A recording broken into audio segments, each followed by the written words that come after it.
যদি কেউ পারেন একটু এটারে লেমনিটিং করে বিভিন্ন মসজিদে বা এলাকায় একটু আপনার লিফলেট বিতরণ করে দিতে পারেন। এই দোয়াটা তিরমিজির 3604 নম্বর হাদিস।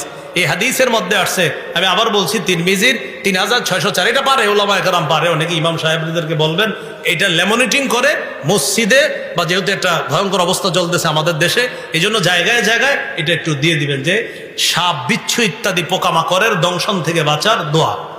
তো দোয়াটা আমি বলি, সকালে 3 বার পড়তে হবে, বিকালে 3 বার, সকালে 3 বার, সন্ধ্যায় 3 বার। তো সকালটাকে ফজরের পর নেন সকাল, আর মাগরিবের পর নেন সন্ধ্যা। তাহলে ফজরের পর 3 বার, মাগরিবের পর 3 বার। বলেন আউযু বিকালিমাতিল্লাহি, আউযু বিকালিমাতিল্লাহি তাম্মাতি মিন শাররি মা খালাক। পুরাটা এইভাবে পড়তে হবে, আউযু বিকালিমাতিল্লাহি তাম্মাতি মিন শাররি মা খালাক।